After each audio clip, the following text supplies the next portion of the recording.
देखी बार बार एक एक प्रसंग के हमनी के दोहरावतन जे एक प्रसंग, यानी हमनी के कुल देवता में हनुमान जी से बढ़कर कोनो देवता है ये नहीं। खाली एगो हनुमान जी के भजन कर ली, भगवान राम खुश हो जाए। वैसे कि तुम भगवान राम जी के सबसे बढ़न अगर के भगत बात तो हनुमान जी बारे।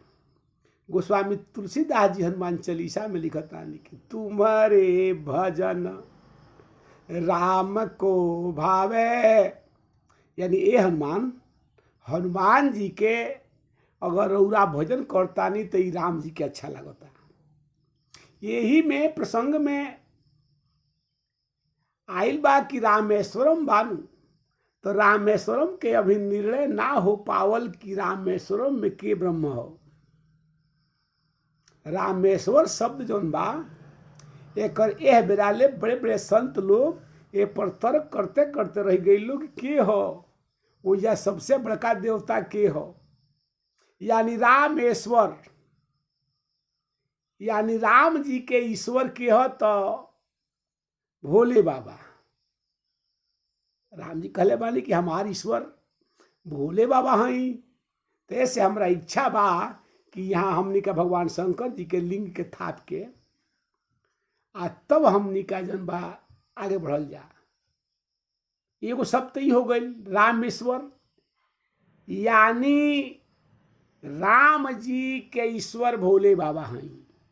दूसर का संत लोग के मिन भाव बा का तो रामेश्वर, यानी जेकर ईश्वर राम जी हैं ऊ, यानी भोले बाबा के ईश्वर के हैं तो राम जी, राम जी का हैं तो भोले बाबा के ईश्वर रामेश्वर, यानी राम जी ईश्वर हैं केकर तो भोले बाबा के। यह दोनों प्रसंग आ गई कि राम जी के कर ईश्वर हैं तो भोले बाबा के, अब भोले बाबा के ईश्वर के हो तो राम जी हैं। आए यह दोनों बात सही पक्का आ गई कि सबसे सुगम देवता के हो तो हनुमान जी। ये प्रसंग गरुड़ो पुराण में जब बात तो गरुड़ पुराण में थोड़ी से आयल बा, राम जी के बीच कथा थोड़ी से आयल बा, बहुत ज्यादा नहीं खे। देखिए हनुमान जी इतना ज्यादा शक्तिशाली आया, अपन शक्ति के बखान तो नहीं कैले, लेकिन शत्रु भी हनुमान जी के बल के बखान कैले बा। रावण कहले बा हनुमान जी के बल के बखान रावण कैले बा, कहले बा लास्ट में जन बा लंका कांड में रुआ पढ़ब नू तो में जन बा तन 16वां दोहा में जन बा तन ए के आसपास में एक प्रसंग मिली क्या है कपिए क महाबलशीला। रावण कहता कहे अंगद तारा फौज में राम के दल में एगो बानर बरियार बा, है कपिए क महाबलशीला, उ महाबलवान बा, ओकरा खनिया बलवान तो सृष्टि में केहू है नहीं।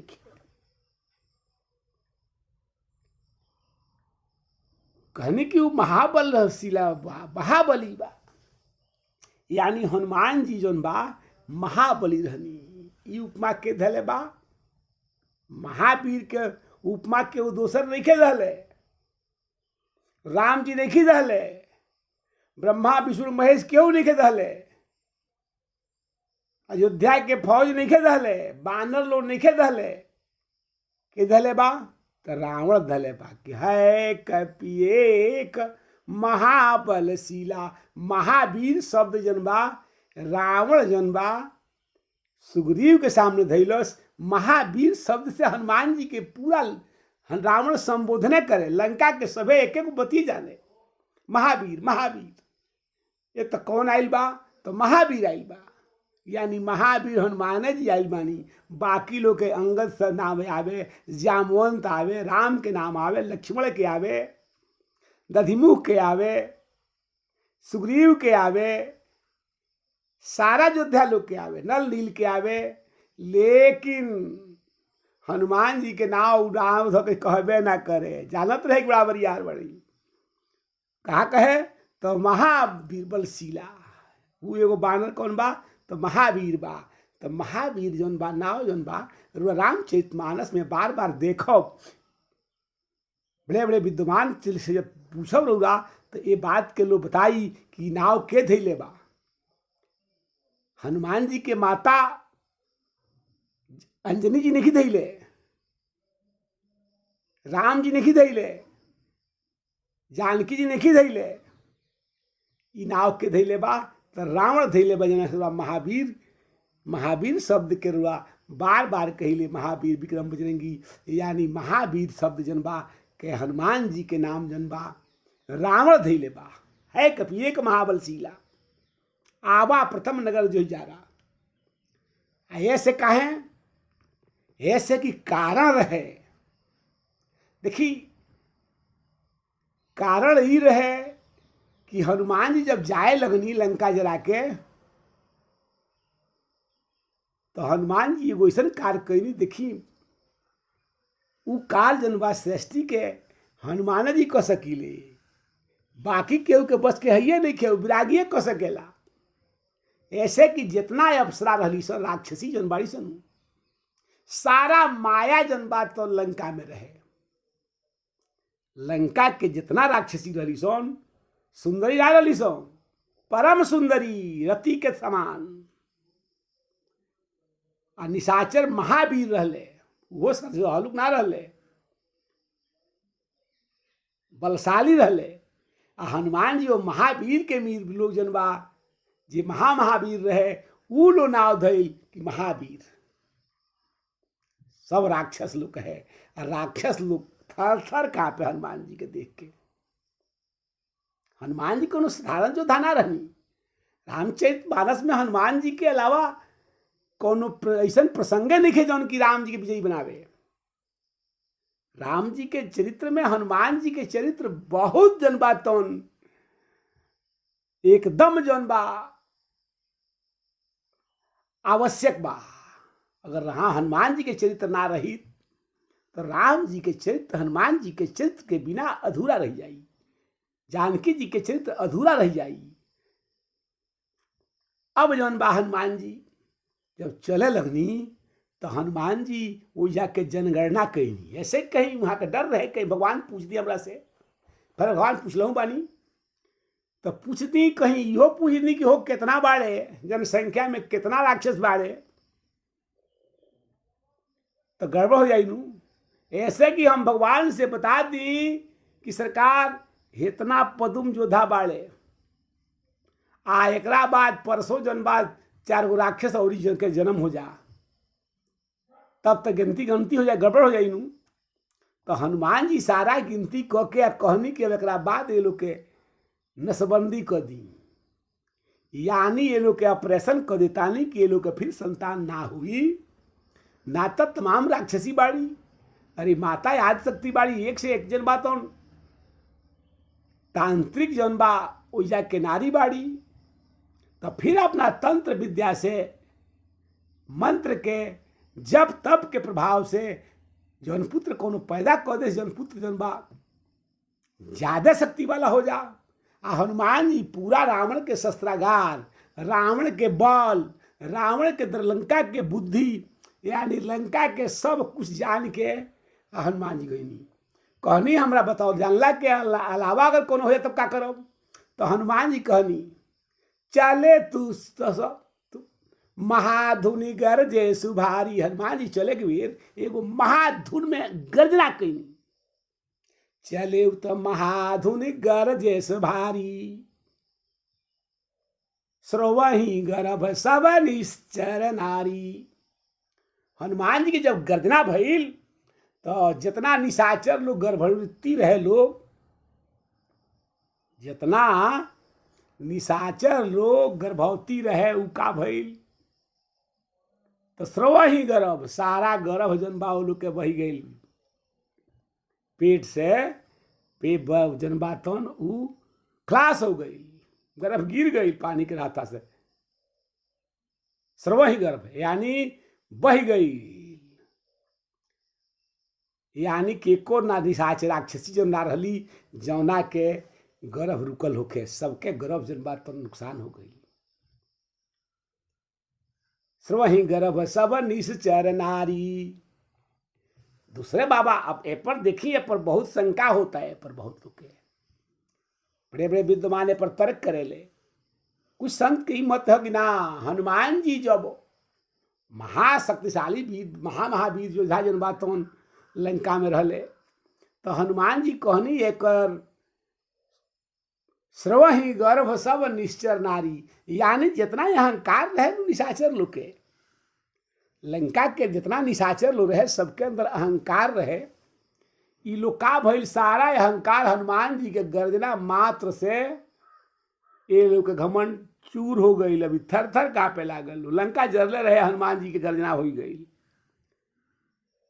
जैसे जंगल में जब शेर एक बार गरजेला तो तमाम लोग जनबातन, गाय और पशु जनबातन सब कांप उठेली। जैसे फारेस्ट जन बाड़े, जब अब जानवर बिगड़ जाले तो ओकरा खतरा एगो बंदूक में गोली भर के आ ओकरा के जनबा फायरिंग करे लालो, जना के आवाज मात्र से उ जानवर डर जाले, भयभीत हो जाले। एंगा जनबातन सारा लंका के जनबातन सब निशाचर जनबा भयभीत होके नारी हो गईले। कुछ प्रसंग एक एक कहला, प्रसंग दोनों सत्य बा, संत के अलगे अलगे विचार बा। रउरा मनला के बाद बा रुआ जौन मानी, एकरा कोनो काटल ना जा सकेला। गोस्वामी तुलसीदास जी एकरा लिख दिले बानी कि जेकर जौनिया देखे मुनि जन धन संतन को सर्वस। मुनि लोग के, जन लोग के, संत लोग के जौन जौन भावना होखे, ए पर वो लोग के जौन जौन विचार होखे, हम उहे लिखले बानी। अब रउरा जौन भावना होखे, भाव भाव अलख आलसु, नाम जपत मंगल दिश दसहु। जौनी भगवान के नाम जपनी मंगलमय बा। लेकिन देखी यही प्रसंग में भगवान कहतानी एकरा से तो गरुड़ जी प्रसंग कैले बानी कि हे सरकारी बताई ना, हमरा शंका भइल रहे, आ उहे शंका जनबा के प्रसंग रामचरितमानस में कहले सरकारी बताई रही इतना निशाचर रहले, आई सब अकाल मृत्यु भइल करिए। काहे? रावण इतना शक्तिशाली रहेगा, रावण राम से युद्ध ना कैले रही, मित्रता कैले रही तो अमर रहित नु। भगवान कहनी हाँ रावण अमर हो गए रही, रावण के मारे अजय हो जाई, लेकिन काहे ना भइल? भगवान कहनी देख रावण के साथ पितृ दोष रहे। रावण जनबा पितृ दोष रावण के साथ लगा रहे। रावण अपना जीवन में अपना पिता के कोनो तर्पण पर कैले बका। बाबा लिखता नहीं कि माँ नहीं मात पिता नहीं देवा, साधु सन करवाम, यानी उसके मति भ्रष्ट हो जाई। जेकरा पर पितृ दोष लाग जाई ओके मति भ्रष्ट हो जाई। जैसे रावण के अंदर जनबा उ महतारी के बात माने, विशेषरबा जी के तो मनबे ना कैलोस। और रावण के सामने पितृदोष रहे, और रावणे के साथ नाही, ये पूरा जीव के साथ है। यानी जौन लंका में जितना राक्षस रहले सब पितृदोष से दूषित रहले।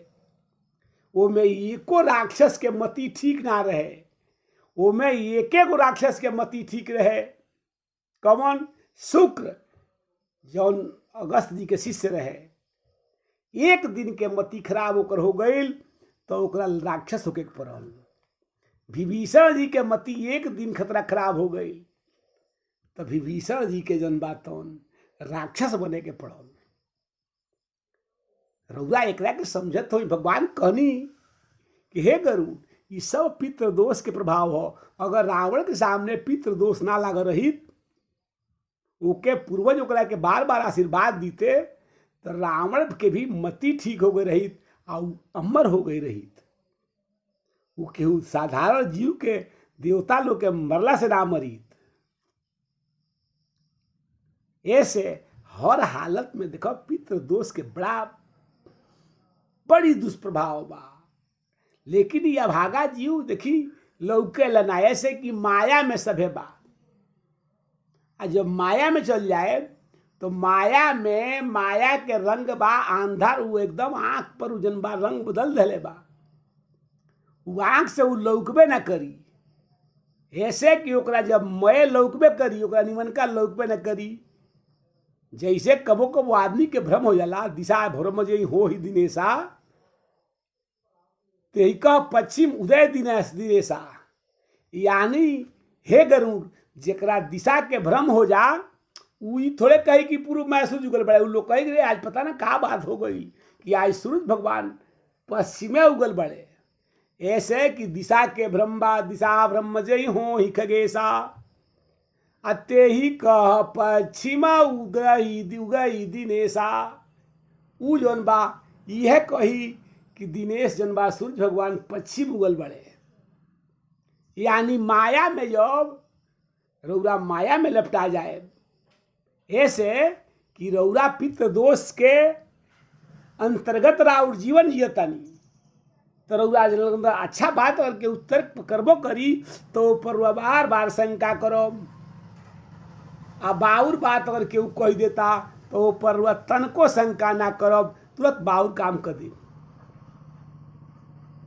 ऐसे हर हालत में अगर वह पितृ पक्ष में बानी तो रौरा पितृ पक्ष में जरूर अपना पिता के पिंड दान दी, नाना के, नानी के, माता के, पिता के, बाबा के, इया के। एगो पिंड रौरा जनबा तौन प्रेत जून के देवे चाही। एगो जून जनबा पिंड जनबा, पिंड दी चाहे ना दी, तिल दे दी, दूध दे दी, जल दे दी। एगो जनबा तमाम जीव जंतु के तरह दे दी, चींटी चिड़िया तमाम जनबा जीव के दे दे। ऐसे का होला तो उसे राउर तो कुछ लागे कि नहीं खे, तनी ऐसे लागी कि देखो हई हमरा हई कार्य करे पड़ता। लेकिन ऐसे का होई तो पूरा सृष्टि के आशीर्वाद रुआ मिली, और जब रुआ सृष्टि के आशीर्वाद मिली तो रुआ के और मती के खराब करी। रुआ जौने मोड़ पर जाए तौने मोड़ पर और रास्ता के सुगम करे खतरा, रुआ के सुगम रास्ता बतावे खतरा। कौनो ना कौनो रूप से राउर पितर जनबा तौन उपस्थित हुई हैं और राउर रास्ता बता दिए, और राउर मास्त रास्ता कबो ना भटकी। अगर रौरा दोस्त अगर लग दूषित बानी तो रौरा के केहू बतैबो करे तोरा मानब थोड़े। रौरा जान बूझ के केहू कही कि बाबू ये रास्ता खराब बा, ये रास्ता से मत जा, लेकिन रौरा कहब कि ना अरे मूर्ख भाई बेवजह के बतिया होता ही, कहीं लुटेरा उटेरा हो। तो देखी ये तरीका के हर पुराण में जन बा धैले बा। एकरा अलावा जैसे देखी रउरा कितनो प्रयास करो लेकिन माता पिता के बिना जीवन संभव थोड़े बा। जनकपुर के सखी लोग कहले बा भगवान से, आ मजाक में भी कहले बा कि जन बात तौन एक सखी का सुनहु लाल जी, इनकी एक बड़ाई। ये लोग खंदाल की एक बड़ाई देखी, खीर काट खाए करती सुत पैदा, पतिकर कतहु न कामा। अयोध्या के नारी लोग खीर खा के पुत्र पैदा कर देला, लेकिन राम जी कहले भाई ना, हमरा खानदान में का बा तो कौन ही जन्मे मात पिता बिन बधी वेद के रीति। हमारा वेद के यह नियम बा कि महतारी पिता के बिना ये जीवन संभव नहीं खे। राम जी कहले बानी अपना मुंह से जनकपुर के माता लोग के सामने। रउरा एक के पूछ जाता नहीं कि माता पिता वे ये सब का हमें काल रउरा कहब कि यह जन बात तवन का हमें वे माता पिता कोनो मतलब नहीं खे। तो टेस्ट ट्यूब से बच्चा जन्म हो जाता रहे। लेकिन देखी टेस्ट ट्यूबों से बच्चा जन्मता रहे तो ओहू में जन बात तवन माता के गरज बा, ओहू में केहू न केहू पिता के गरज तो बानू। ऐसे रउरा हर्ष वाला तरह से प्रयास करी कि पितृ दोष से वंचित हुई।